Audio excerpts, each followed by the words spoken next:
አይኔን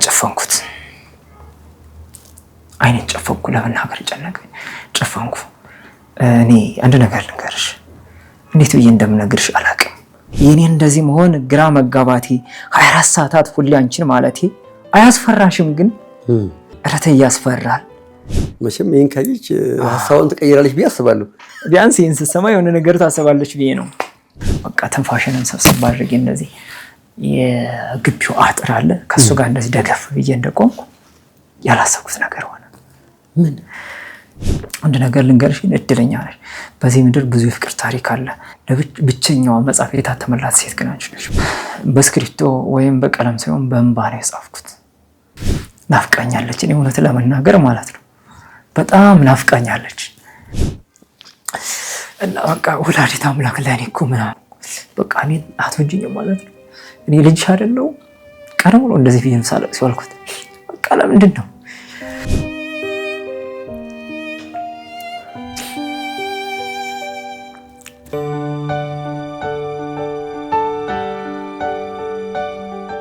ሰላም የተወደዳችሁ ተመልካቾች እንደምን አላችሁ ይህ የተለያዩ የፍቅር ታሪኮችን ምን ሰማበት ወይ ፍቅር የተሰኘው ፕሮግራማችን ነው ዛሬ የፍቅር ታሪኩን ሊያካፍለን ሙሉጌታ አያል ስቱዲዮአችን ይገኛል ሙሉጌታ እንኳን ደህና መጣ እንኳን ሰላም ቆያችሁ እንግዲህ ዛሬ ልታካፍለን የመጣው የፍቅር ታሪክ አለና እሱ የፍቅር ታሪክ የሚጀምረው መቼ ነው አይዞህ እሺ እሱ የፍቅር ታሪክ የሚጀምረው እኔ ዩኒቨርሲቲ ጨርሼ ወደ አዲስ አበባ ከመጣሁ ነው ማለት ነው ቀጥታ ዩኒቨርሲቲ እንደጨረስኩ ማለት ነው የጨረስኩት መቱ ዩኒቨርሲቲ ነውና ከዩኒቨርሲቲ እንደመጣሁ ድርጅት ላይ ስራ ጀመርኩኝ ማለት ነው ከዛ ከሱ ጋር ወጥቼ ሌላ ሁለተኛ ድርጅት የገባሁበት አለና ከሱ ጋር ነው የፍቅር ታሪክ የሚጀምረው ምን ነበር ስራው ፈረስ ትራንስፖርት ላይ ነበር አርተው የሆነት ፈረስ ትራንስፖርት ላይ ነው ምን ታክሲ ነርተ ነው አይ ታክሲ መንዳት አይደለም አይ ምንም የለኝም እኔ ያው ምሰራው የነበረው አውትዶር ሴልስ ነበርክ አዎ ሴልስ እሺ ከዛ በዚህ አጋጣሚ ታዲያ ከልጅቷ ጋር የተገናኛችሁት እንዴት ነው እንደኔ ሰራተኛ ነች እዛው ፈረስ ትራንስፖርት አዎ እሺ እንደአጋጣሚ ሰፈራችንም ወደ አንድ መስመር ነበር አብረን ነው የምንወጣው አብረን ነው የምንገባው ማለት ነው ጧት እንደዋወላለን ምሽትም ከገባን በኋላ መደዋወል ጀመርን እንዴት ነው ምሽት እንዴት ነው አንተ ነው የምትደውለው አዎ እኔም ደውዬ እሷም ትደውላለች እሷም ትደውልልኛለች እኔ ደውዬ እንኳን ሳትመለስ ብትቀር እሷ ትደውልልኛለች ማለት ነው ያው እሷን ነው በጣም ማለቴ በጣም ተመችቶኛል ጸባይዋ ምንዋ ስራቷ በጣም አስተዋይ ልጅ ነችና እኔ ካጋጠሙኝ ማለቴ በዙሪያዬ ካሉ ሰዎች ሁሉ በቃ እየተለየችብኝ መጣች ማለት በቃ እኔ ነገር መጣ እና በቃ እየተለየችብኝ መጣች እኔ አላቅም እኔ ማለት እኔ ያለውበት ሁኔታ ወዴት እያመራው እንደሆነ እንደዛ እያለ እየተላመርን መጣን ከመላመድ በላይ ደግሞ መነፋፈቅ ምናምን ተጀመረ እኔ ለሱ ያለኝ ስሜት በቃ ከጊዜ ሂደት በኋላ እየተቀየረ መጣ ለሱ ያለኝ ስሜት ማለት ንጹህ ጓደኝነት ነው በቃ እንደ ኖርማል እንደ ስራ ባደረባ ነበር ማለት አብሬውዬ በቃ የሆነ ገብቼ ምሽት ላይ ስልክ ለማውራት ራሴን ማዘጋጀት በቃ ደስ ይለኛል ትናፍቅ ጀመር አዎ የኔ ስሜት ወደ እየወደድኳት መጣው ማለት ነው ከኖርማል ከስራ ባለደረባነት አልፎ እየወደድኳት መጣው በዛ ሁኔታ እንደዛ እያልቀጠልን ማለት ነው ምንድነው ይሰማህ የጀመረው አሁን አንተ እንደወደድካት ያወቀው ምን አይነት ስሜት ሲሰማህ ነው ሙሉ ቀን ከሷ ጋር አሳልፈን በቃ ሁሌ ትናፍቀኛለች ማለት ነው በነጋታው አድሬ እሷን እስከማገኛት ተቸኩል ነበር አግኝቻት አይኖቿን እስከማይ በጣም ቸኩል ነበር ስራዬ ላይ ያለ ትኩረት እየጠፋ መጣ ሐሳቤ ምንድነው ሙሉ በሙሉ በቃ ወደሷ በቃ ወደድኳት ከመውደድም በላይ ወደ ፍቅር ተሻገርኩ ማለት ነው ከዛ እንደነገርኩ በጣም መሄደውም እሷን ለማግኘት ነው ሙሉ በሙሉ ስራ አቆም ያለው ማለት ይቻላል በሱ የተነሳ መስሪያ ቤቱ ጋር ተጠራው ለምንድነው ስራ ቀንሳል ተባልኩ አይ ምንም እንደዚህ በቃ ትንሽ ቻሌንጅ ነው በቃ አይ እየከበደን ነው ምናምን ቻሌንጅ እያደረግን ስለሆነ ስራው ምናምን አይ በቃ አስተካክል ምናምን እኔ አልሰማም ትቻለሁ ስራውን በቃ ዛሬ ልንገራት ነገ ልንገራት ብነግራትስ እያልኩ እየፈራው ወደ 4-5 ወር አብረን እየዋልን ማለት ነው ምሽት ብቻ ነው የሚገርም 11 ሰዓት ላይ ዛን ወጣለን በቃ ከአንድ ሰዓት በኋላ ነው ከትራንስፖርት የምንለያየው ማለት ነው ከዛ በኋላ ፍቅሬን መግለጽ አለብኝ ቢያሰብኩኝ እሷ ጋር ስንወርድ አብሬ ወርጄ እንደነግራት ማለት ነው ከዛ ደረስን ከሷ ጋር እሷ ከምትወርድበት ቀድማ እኔ ነገርኳት እሷ ከምትወርድበት አልፈን ሄደን ነው የሆነ ቦታ ለማቆዛ ሳንደርስ በቃቸው ምናምን እኔ እዚህ ልወርድ ነው አለች። እንዴ ቆይ እዛ ነው እኮ አልፈን ነው የምንወርድ ምናምን ስላት በቃ ሌላ ሰዓት እናወራለን ምናምን አለች። ከወረደች በኋላ እኔም ወረድኩ። እንዴ ምን እየሆንክ ነው አለች። እሺ ምንድን ነው ትነግረኝ አለችና መንገድ ላይ ቁጭ አለች። እንዴ ምን እያልሽ ነው ያምሻል እንዴ ምናምን። እዛ የሆነ ሬስቶራንት አለች ማለት ነው ዘወር ያለች ሬስቶራንት ነች፣ አዲስ ሬስቶራንት ነች፣ ብዙም ሰው አይበዛባትም፣ ጸጥ ያለች ነች። እሷ ነች ወሰደች።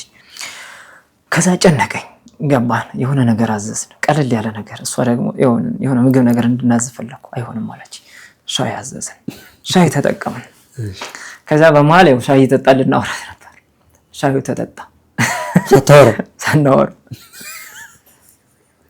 ሻይን ተጠጣ። ሻይ ብርጭቆ ተነሳ። በዝምታ ተዋጠን። ምን ላድርግ ጨነቀኝ በጣም። እወድሻለሁ የሚለውን አፍቅርሻለሁ የሚለውን ቃላት ለማውጣት በጣም ጨነቀኝ። መፋጠጧል። ከዛ እሷም በጣም ጨነቃል። ምን ሆነ ነው ኮስተር አለች። በቃ ምን ሆነ ነው አትነግረኝም እንዴ ምናምን አለች። እሺ በቃ ተረጋጊ። አይኔን ጨፈንኩት። ለመናገር ጨነቀኝ። ጨፈንኩ። እኔ አንድ ነገር ልንገርሽ፣ እንዴት ብዬ እንደምነግርሽ አላውቅም። ማለቴ እኔ ስሜት ዛሬ አይደለም ያሰብኩት፣ ወራቶች ምናምን ቆይ። እንዴት ብዬ እንደምነግርሽ ግራ ስለገባኝ ነው። ፕሊስ እባክሽ እኔ እንድታደናግጭኝ አልፈልግም። ምን መሰለሽ፣ እወድሻለሁ። ተነፈስኩት። አፈቅርሻለሁ እንዳልኩ ቆምኩ። ምንም አላልኩ፣ ጸጥ አልኩኝ። ይሄን ተናግሬ ማለት ነው። እሷም ሳቃለች። የሆነ በቃ የለም የመገረም አይነት ሳቀች። ዝም አለች። እሷም መፋጠቷን የእሷን ምላሽ መጠበቅ ጀመርኩ በፍራቻ። የሆነ በቃ የምታወራው ግራ መጋባት። እዛ በኋላ እሺ ተፋጠጠን። በቃ መሽቷል እንውጣ ምናምን ተባባል። ወጣን። አናወራ ምንም አለን። በቃ ጸጥ ብለን ሸኘኋት። እዛ መለያችን ደረሰ። ቆመን እዛ ሰላም በለኝ አለች። ጨነቀኝ። በቃ እንዴት ብዬ ሰላም ልበልሽ በቃ በዚህ ሁኔታ ምናምን አልኩ። እሺ በቃ አቅፈኝ ምናምን ሰላም አለች። ተቃቀፍን ማለት ነው። እጇን ይዤ ሙሌ አንድ ነገር ልንገርህ አለች። አይሆንም አለች። ምን ላድርግ? ምንም ድንዝዝ ነው ያልኩት። ምንም አልመለስኩላትም። እኔስ ነው ያልኳት። እኔስ አፈቅርሻለሁ እኮ እንደዛ አልኳት ማለት ነው። በቃ ነገርኩ። ቻው ሰላሙን። ከዛን ጀምሮ ወዴት እንደሚሄድ አላውቅም። ምንም በቃ ቀጥታ ወደ ቤት ገቡ። ቤት ደርስ አላውቅም። በእግር ነው። እኔ በምን እንደደረስኩ እንዴ የመሬን ነው የምልህ። ምንም በቃ ምንም ስሜት የለም። በቃ እኔ መኪና ቤት ሄድ ምን ቤት ሄድ እዛ ከሷ ጋር ተለያይቼ እንደዚህ ሲሄድ ይሁን መኪና እንደዚህ ሲሄድ ይሁን አንድ ድንጋይ ረጭና እንደዚህ በስማም እኔ አልሰማም። እንደዚያ ሲሆን ሁሉ አደርኳት አዳሯን። ያለም አልቀመስኩም፣ ምንም አላልኩም። በሬን ዘግቼ ነው ሳለቅስ ዋልኩት። አልገባውም ስራ ከነው በሬን ዘግቼ ሳለቅስ ዋልኩኝ። አዎ ከመስሪያ ቤት ተደወለልኝ። ይቆጣጠሩናልና ለምንድነው ስራ አልገባም? ደወሉልኝ። አልመለስም። እኔ በቃ ስራም አልሄድም። ከዛ እነሱ የመጨረሻ ዋርኒንግ ሰጡኝ ማለት ነው። በቃ ማታስተካክል ከሆነ ከዛ የሆነ ቀን ስብሰባ ቅዳሜ ቀን አለና ከሱ ጋር የርን ስብሰባ ቅዳሜ ቀን ነው። ገባን፣ ተሰባሰብን ማለት ነው። እዛ ለምንድነው ምናምን አሉኝና ስብሰባ ላይ ና እዛ በኋላ እዛው ላይ ቆምኩ። ሁሉም በተሰበሰበ አይገርማችሁም? እንደውም ከእናንተ ጋር መስራት አልፈለገም። መታወቂያን ከፊታቸው ላይ ጥዬላቸው ወጣሁ። እሷም ነበረች? አዎ እሷም አለች። ምንም አትልም። እሷ ጸጥ ነው። ሁሉም ያውቃሉ። ከዛ በኋላ ከዛን ቀን ጀምሮ ሌሎች ሰዎችም ያውቃሉ። ስራ ያቆምከው ለምንድን ነው? አልችልም መስራት ከእሷ ጋር እንደነገርኩ ነው። በቃ በእሷ ጋር ነበር የምሰራው። በሱ ሁኔታ አልሰራ ስል እነሱ ጋር ሰጣ ገባ ሲሆን እኔም አቆምኩኝ። በቃ ታፈቅረኛለች ማለት ሲሆን በፊት ትደውልልኝ የነበረ ሁሉ መደወል አቆመች። እዛ በኋላ እኔና እሷ አውቶማቲካሊ ከት አድርገናል። አንደዋወልም። ቅዳሜ ምሽት ላይ ተኝቼ የሆነ ሀሳብ መጣልኝ። ምን አይነት ሀሳብ መጣልኝ? እሷም መፈለግ። ስልኬን አትመልስልኝም። አውቃለሁ የት ሰፈር እንዳለች፣ ግን ስፔሲፊካሊ ቤቷ ምናምን አላውቅም። ከዚህ ከመገናኛ ስንመጣ አላምረትን አላፍ ብላ እንደምትወርድ አውቃለሁ ማለት ነው። ከዛ ወርዳ ወደ ላይ የምትሄድባት መንገድ አለች። እሷን ለማግኘት የመጣልኝ ሀሳብ ምንድነው?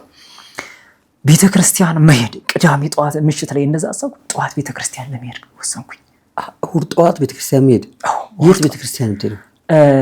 አለ ኮተቤ ኪዳነ ምሕረትና ኪዳነ ምሕረት ቤተክርስቲያን አለ። እሑድ ላይ አዲስ አበባ ላይ አንድ ትልቅ ካቴድራል ነው።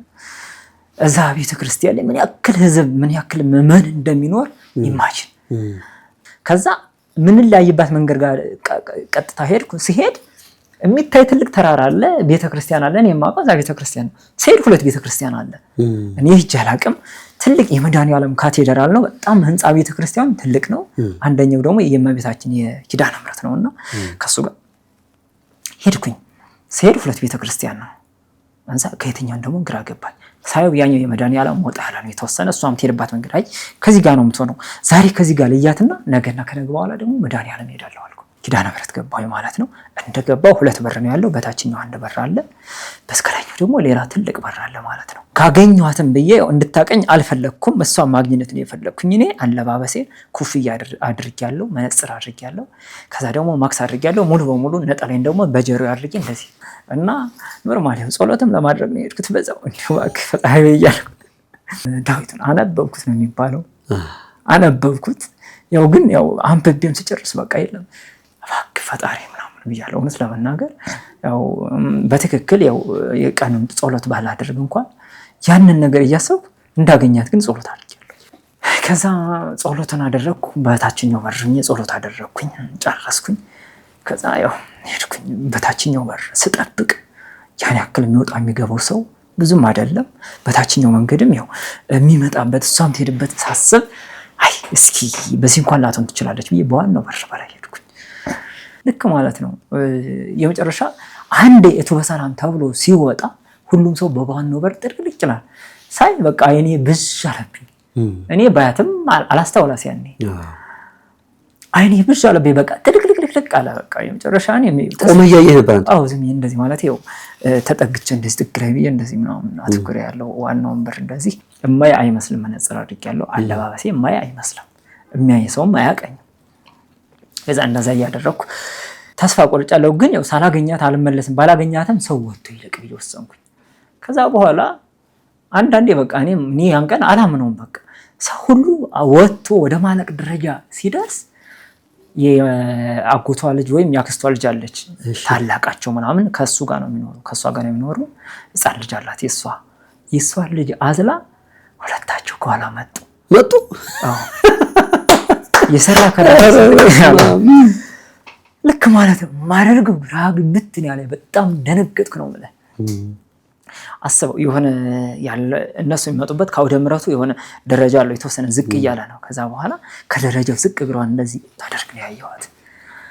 ፊት ለፊት ነኝ። መንገዴን ወደ ኋላ አልኩና መከታተል ጀመርኩ። ከዛ ሰው ቀስ ብለው ነው የሚጓዙት። ልጅ አዝላለች ምናምን ጃንጥላ ይዛለች። እንዴት እንደሚያምርባት ነው ማለት እኔ አይቼው የማላውቀው ውበት ነው ያየሁት። ያኔ ልጅ አዝላ ምናምን ጃንጥላ ምናምን እኔ በቃ ኖርማል እንደዚህ የስራ ልብስ ብቻ ለብሳ ነው ማያትና ልክ ያኔ ሰዓት በቃ ሌላ ሰው ሆነችብኝ። የበለጠ ቁስሌን ቀሰቀሰችው። እንደገና ሌላ ሰው ሆነችብኝ። እዛ ምንም አላደረኩም። ያኔ አንድ ነገር ወሰንኩኝ። ያው አድራሻዋን ማወቅ ነው የፈለኩት። እኔም የመጣሁበትም ዓላማ እንደዛ ነው። ከዛ ከኋላ እከተላታለሁ። ያው ብዙም አራኩም። በጣም ሰው ብዛት ስላለ እንደጠፉብኝ ነው። ከዛ ደግሞ ያስኩት አግኝቼ እንደገና ማጣት አስበው።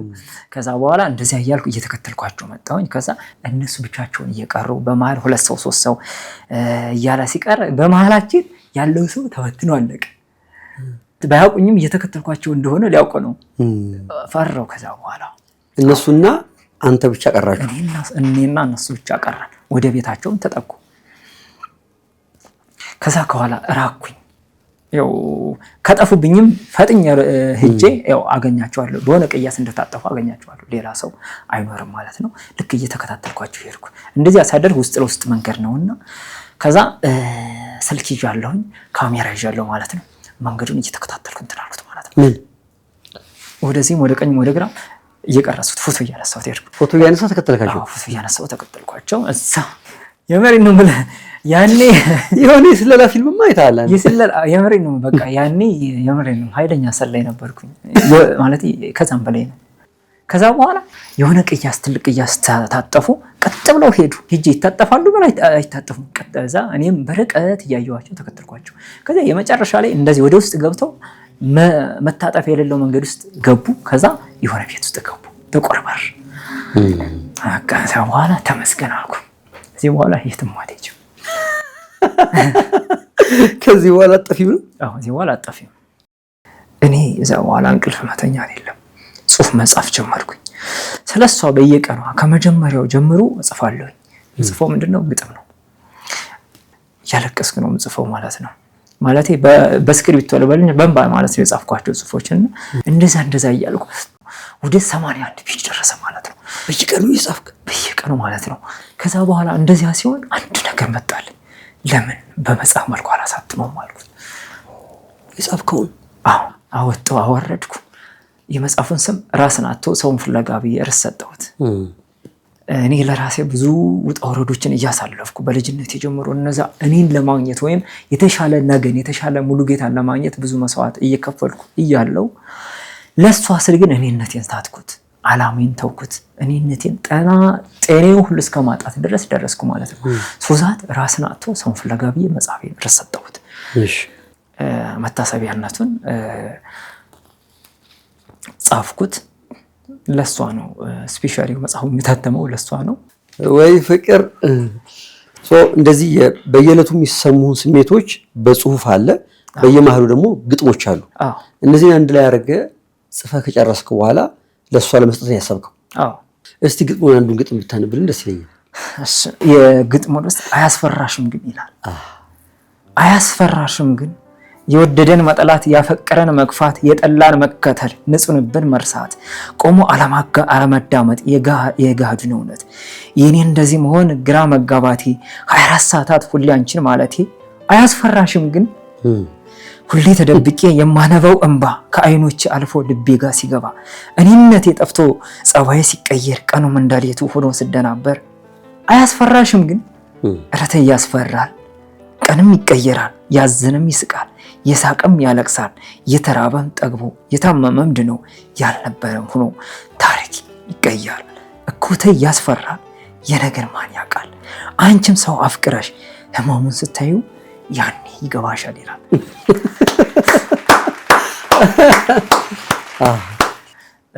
ከግጥሞቼ የመጨረሻው ግጥም ይሄ ነው። ይሄን ደግሞ እንደማሳሰቢያም እንደማስጠንቀቂያም አድርገህ ከኋላ መጨረሻ ላይ አለ። አዎ እንደማስጠንቀቂያ ነው። መቼም ይሄን ካየች ሀሳቡን ትቀይራለች ብዬ አስባለሁ። ቢያንስ ይሄን ስትሰማ የሆነ ነገር ታስባለች ብዬ ነው። የተወደዳችሁ ተመልካቾቻችን ፕሮግራማችንን ስለምትከታተሉ ከልብ እናመሰግናለን። እዚህ ፕሮግራማችን ላይ እንግዳ ሆነው ተገኝተው ታሪኮን ለማካፈል ከወደዱ ከስር ባለው ቁጥር ይደውሉልን። ለዩቲዩብ ቻናላችን ደግሞ አዲስ ከሆኑ ሰብስክራይብ በማድረግ ቤተሰብ እንዲሆኑ በአክብሮት እንጋብዛለን። ከዛ ምን ሆነ ታዲያ? ከዛ መጽሐፉን ለማሳተም የሆነ 22 አካባቢ እንደጋጣሚ ያኔ የምሰራበት ስራ ቦቴ 22 ነበርና እሱ አካባቢ ሄድኩኝ። 22 ሄድኩኝ። እዛ የሆነ ትልቅ ማተሚያ ቤት አገኘሁ። እዛ ማተሚያ ቤት ስሄድ አሳየዋቸው ምናምን ማተም አይቻልም፣ አንድ ፍሬ መጻፍ አይቻልም አሉ። አንድ ነው መስጠት የፈለገው? አንድ ነው። እኔ ታውቃለህ መጽሐፉን እኔ አንድ ነው እኔ ለሷ ነው ለመስጠት የፈለኩት እንጂ እኔ እኮ እጽፋለሁ ማለት ደራሲውኛ አይደለም ወይም ልቦለድ ጻፊውኛ ወይም የሆነ ታሪክ ላይ ተነስቼ አይደለም እኮ ለሷ ነው በቃ ለሷ ነው በቃ አንድ ፍሬ ነው የፈለኩት። ያንን መጽሐፍ የተላሳተመ ይሁን አነስ ያለ ማተሚያ ቤት ነው ሚኒመም 100 መጽሐፍ አለኝ። እንዴ እንደዚህ አይነት ጉድ ምን አይነት ጉድ ነው? እዛ ተመለስኩ። እዛ የሆነ ሰፈር ላይ የሆነ ስቴሽነሪ ሰራ ጎበዝ ልጅ ነበርና ፔጇን በሁለቱም ሳይድ እያደረገ እንዲታተም አደረገልኝ ማለት ነው። በስጦታ ማሸጊያ ወረቀት አሻኩት ማለት ነው። በፌስታል አድርጌ ቀጥታ ወደ ቤት ሄድኩኝ። ወደ እነሱ ቤት ሄድኩኝ። ጥቤ ነው ምንም በቃ አልቆምኩም፣ እየፈረሽኩ ሄድኩኝ። እዛ አልጠፋህም ቤቱ? ካሜራ እያነሳሁ እጃለሁ ነግሬሃለሁ ያኔ። ባለፈው ያነሳሃት ፎቶ አለች፣ እሷን እያየህ ነው? አዎ እንደዚህ ስክሮል እያደረግኩ እሷን ስክሮል እያደረግኩ ጎግል ማፕ በለው የራሴ ያዘጋጅ በቃ ያኔ እሷ ጋር እንትን ያላለ ነው ጎግል ማፕ በለው በቃ። እሺ ሂጄ በር ላይ ደረስኩ። ከባድ ነው አስብ እንግዲህ ማላቃችሁ ሰዎች ናቸው። ሰፈሩን በፍጹም አላውቀውም። ማን እንደሆንኩ አያውቁም፣ ምን እንደሆንኩ አያውቁም። አስብ የተወሰነ ራሴን ለማረጋጋት በእግር መኪና ትራንስፖርት የለም የእግር ጉዞ አለውና በእግርም ነው የወጣሁት። በቃ ትንፋሽንን ሰብሰብ አድርጌ እንደዚህ የግቢው አጥር አለ ከሱ ጋር እንደዚህ ደገፍ ብዬ እንደቆምኩ ያላሰብኩት ነገር ሆነ። ምን? ራሷን ልጅቷ እኔ በር ላይ እነሱ ባረጋቁኝ እሷ ከስራ ስትመጣ ፊት ለፊት አየችኝ። አስብ እንግዲህ ደርሳል በሩ ጋር የውጨኛው በር ማለት የግቢው በር የለም ከሱ ጋር ነው ያለሁት። እንደዚህ ላንኳኳ እንደዚህ ብዬ ደገፍ ብዬ ከዛ በኋላ እንደዚህ ላንኳኳ ነበር። እሷ ከኋላ መጣች። እሷ እንደዚህ ተደግፌ እንዳለ ፊት ለፊት እንደዚህ ያየች እንደዚህ ፊት ለፊት መጣች። እዛ በኋላ እኔ እንደዚህ ቀጥ ብዬ አየኋት ማለት ነው። ፊት ለፊት ተፋጠጥን። በቃ ደነገጠች ሳይሆን በቃ ልክ ማለት ነው ድርቅ ብላ ቆመች ባለችበት። የሆነች ነገር አንጠልጥላ ይዛለች። የሆነ ሽንኩርት ምናምን ቲማቲም አይነት ነገር እሱ አንጠልጥላ ይዛለች። ደግሞ ልትጥለው ማማራት ልክ እንደዚህ ፔስታሉን ልትጥለው እንደዚህ ከፍ ዝቅ አደረገችው። ተፋጠጥን። እኔም ባለሁበት ቆምኩ። እንደዚህ ደገፍ ብዬ ነበረው። ደነገጥኩና ቀጥ ብዬ ቆምኩኝ። ቆመች ባለችበት ትመጣለች ስለ አትመጣም። እኔ ሄድኩና ቀረብኩ። ሰላም አልኳት። ሰላም ልትለኝ ፈቃደኛ አይደለችም። እጄን ዘረጋሁላት እንደዚህ ግዴታ ሆነባትና ዘረጋችው። ናፍቃኛለች። እኔ እውነት ለመናገር ማለት ነው በጣም ናፍቃኛለች። አስብ እኔ ለደቂቃ እንኳን ማለያት 15 ቀንና 16 ቀን እንደዛ ሲሆን በጣም ናፈቀችኝ። የምሬን ነው የምልህ። ሰባድሪ ይቅፍ አደረኳት። ያማል አለች። እኔ ከማን ጋር ነው? እኔ እኮ ቤተሰብ ጋር ነው ያለሁት። ልታስባርረኝ ነው እንጂ እኔ አስበው እንጂ ያማል ምን ማለት ነው? ቆይ ስለኔ እንዴት ነው ስታጠና ነው እንደምትለው? እንዴት መጣህ? ማን ነገረ? ጭራሽ በምን ምክንያት እንዴት ልታውቅ እዚህ እንዴት ቤቴን ልታውቀው ቻልሽ? በቃ አወኩት። በራሴ መንገድ ተጓዝኩ። አወኩት በቃ ምናምን አልኩ። በቃ ተፈሳጨች አልኩ። በቃ የመጨረሻ ምርጭ ልጅ አለች። በጣም ተናደደች። ስሬስ ሆነች። ቀጥልና እንሄዳለች። ተመለስን። ወደ ቤት ቤር ላይ ደርሰን ነበር። ተመለስን። ወደ መጣንበት ተመለስን። እሷ ወደ መጣችበት ማለት ነው። ከዛ ራቅን፣ አብረን ከቤት ራቅን። ተመለስን። ብዙ ቦታ ተጓዝንና ከዛ መጨረሻ ላይ በልሄዳለች።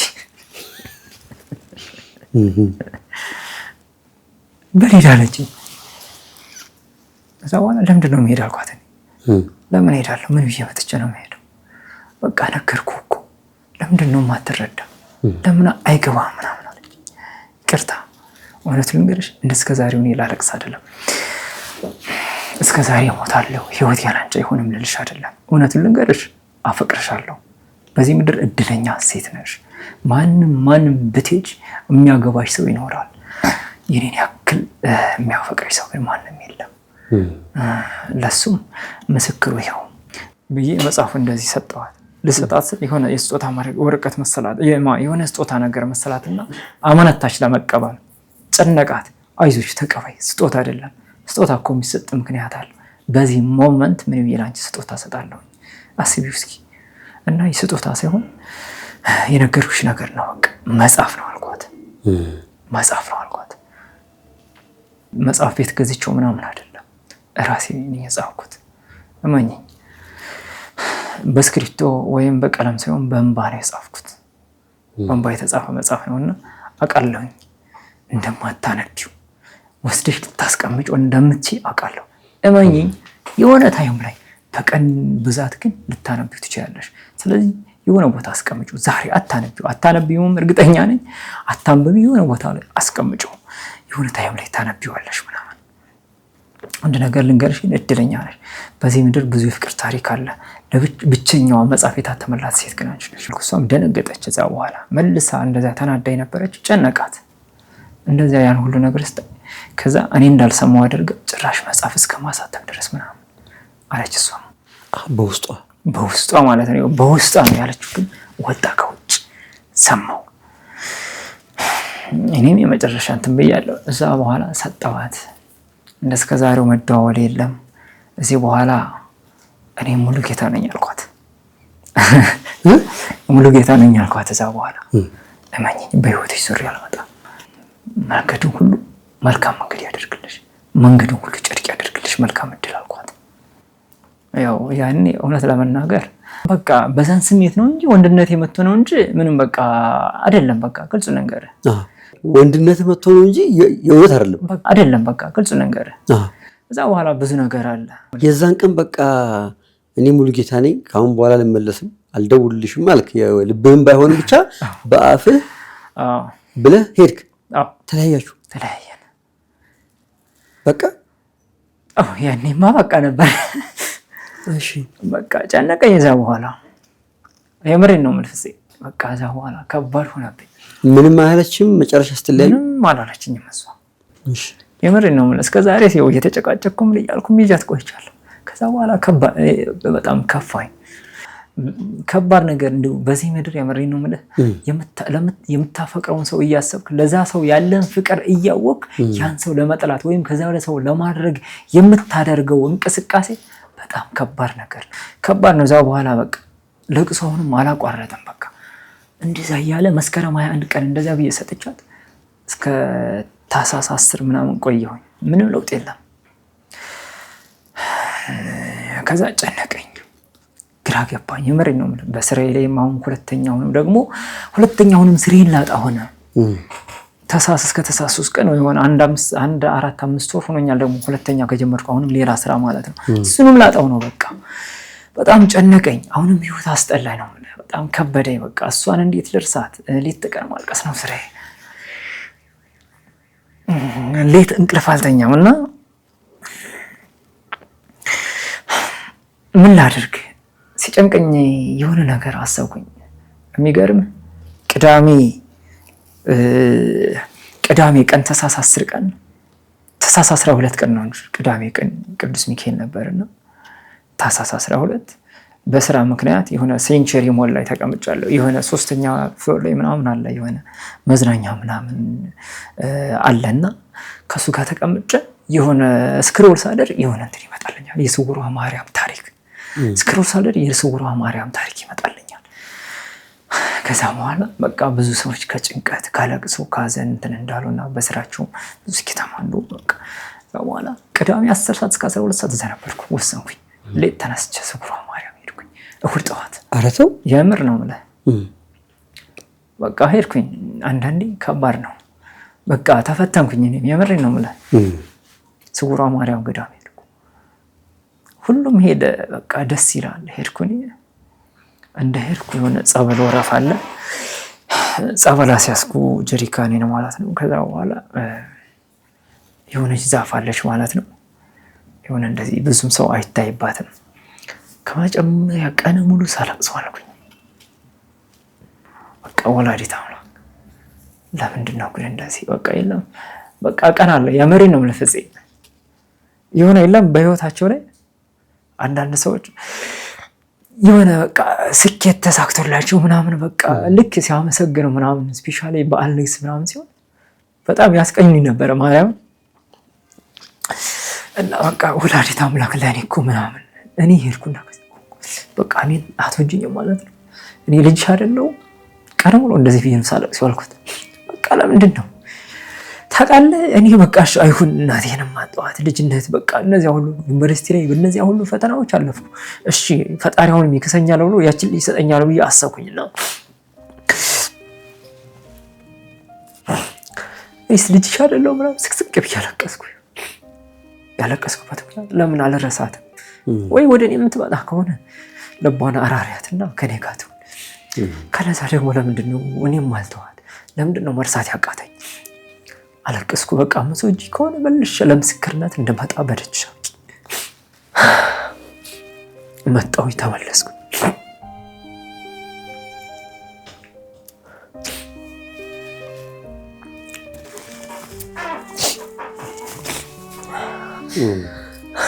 ቅርታ ችግር የለም። ስለዚህ ጸሎት የነበረው እኔም ህይወት ተስተካክሎ ለምስክርነት አብቂ ነው። አዎ በቃ ወይ ለምሳሌ እሷም እንደዚህ ሆኖ ነበር ታሪክ አልፎ በቃ በዚህ ልክ እኔም እንደመወዳትና እሷም እኔነቴን ተረድታ ወደ እኔ እንድትመጣ ከዛ ውጭ ደግሞ እኔም በቃ አንዳንዴ የሰው ልጅ ብዙ የፍቅር ታሪክ አለ፣ ብዙ ሰው አለ ከሚያፈቅረው ሰው ጋር እንትን አይኖርም። ግን ያ ሰው ከዚያ ስሜቶቹ ከሆነ ሰው ጋር የሆነ ህይወት ይጀምራልና እኔም በቃ ቢያንስ ለሱ ያለኝ ስሜት እንዲቀንስ ምናምን በቃ በሚል ሁኔታ ነበረ። አሁንም እዚህኛው ድርጅት ላይ የሚገርም በስራ በሁሉም ኮሚትድ ሆኜ ነው የምሰራው ማለት ነው። እና አሁን የምትሰራው አሁን ሰባር ሪል ስቴት ላይ ነው እየሰራሁ ያለሁት። የሚገርም በዛው በሴልስ የምትሰራው ስራ እያደገ ነው እዛ የገባኸው? አዎ በሴልስ የምሰራው ስራ አደገ፣ እኔም ወደ ሴልሱ ዞርኩኝ። ስለዚህ ከዛ በኋላ ከሷ የተደወለ ስልክም መልእክትም የለም? በፍጹም የለም። መጽሐፉን አንብባለች አላነበበችው የሚለውን ማወቅ አንችልም? በፍጹም የለም። ግን ያው ብዙ መስዋዕት አድርጌያለሁ። አባቶች ጋር ምናምን እንደዚህ ይሄዳሉ፣ አወራቸዋለሁ እንደዚህ ምናምን። ያው እነሱም በጸሎት አግዘውኛል ማለት ነው። ወደ ራሴ እንድመለስ አድርገውኛል። ያው አሁን እስካለሁበት ስራም አድርሰውኛል ማለት ነው። ስለዚህ እንግዲህ አሁን ያንተ የፍቅር ታሪክ አሁን እዚህ ደረጃ ነው ያለው ማለት ነው። አዎ በጣም አሪፍ። ስለመጣህ በጣም ደስ ብሎኛል። የመጨረሻ ግጥም አለን ወይስ? እስኪ አንድ ግጥም ላንብብላችሁ በዛው። ግጥሙን ውስጥ ስንት ሔዋን አለ ይላል። ከእልፍ አላፍ መካከል አንድ እርሷን መማፀን፣ ስንት ሴት እያለ ይጠላል መከተል፣ ባልደረቀ ምድር ባልጠፋ ማህፀን፣ ለምን አተዋትም አንተም ራስህ ነው። ባካችሁ አትበሉኝ እስኪ ልጠይቃችሁ አንድ ጥያቄ አለኝ። ለአዳም የተባለች ስንት ሔዋን አለች? ለአዳም የተባለች ሔዋን አንድ አይደለች ለአዳም የተሰጠች? ታዲያ የኔስ ጥፋት እስኪ ምኑ ላይ ነው? እርሷን መፈለጊ ድካሙ ምንድን ነው? እባካችሁ ተወኝ ሔዋኔ እርሷ ነች፣ ይሄው ወደሉ ነኝ እኔ እርሷ አከለለች። ያው ፍቅር አደገኛ ገጣሚ አድርጓል። ያው አድርጎኛል እውነት ለመናገር። አሁን ግን ግጥሙ ፍቅሩ ግን በደንብ በቃ በስሜት እንድትገጥም አድርጓል። ያ እኮ የእስከዛሬው ድርሰት ነው። የእስከዛሬው ድርሰት ነው። በቃ የሆነ ነገር የሆነ በዛ እንትን ተብሎ ነው ወይም በቃ የሆነ መልእክት ማስተላለፍ ወይም ኢማጂን አድርገን። ይሄ ግን እኔ ነው በቃ ዳይቱ ላይ የምኖራት ህይወቴ ነች። ግን እንደዚህ አይነት ስንት ግጥም አለ? አሁን እንደዚህ አይነት ያው ወደ 40 ምናምን ይደርሳሉ። ይሄማ መታተም አለበት። አይታተም? yes የኔ ሀሳብ ምንድነው? የጻፍክበት ምክንያት የፍቅር ህይወት ነው። ግን ግጥሞቹ ቆንጆ ናቸው። ቋንቋ መራረጡም አጻጻፉም ጥንካሬያቸውም በዛ ላይ በስሜት የተጻፉ ስለሆኑ እነዚህ ግጥሞች መታተም አለባቸው ብዬ አስባለሁ። እንግዲህ 40 ምናምን ግጥሞች አሉት የጻፋቸው። ከዛ ውስጥ ተመርጠው ምርጥ እንኳን ቢታተም በጣም ጥሩ ይሆናል ብዬ አስባለሁ። በዚሁ አጋጣሚ እንግዲህ እሱን ማግኘት ማገዝ፣ ግጥሙ እንዲታተም ማድረግ የምትፈልጉ ሰዎች ካላችሁ ስልኩን እዚህ ጋር እናስቀምጣለን፣ ደውሉለት። እንግዲህ ዛሬ ስለመጣህ እንግዳችን ስለነበርክ ታሪክህን ስላካፈልከን በጣም ደስ ብሎኛል። እጅግ በጣም አመሰግናለሁ። ቴንክ ዩ ሶ ማች ጎበዝ፣ ጀግና፣ በርታ። እግዚአብሔር ካንተ ጋር ይሁን።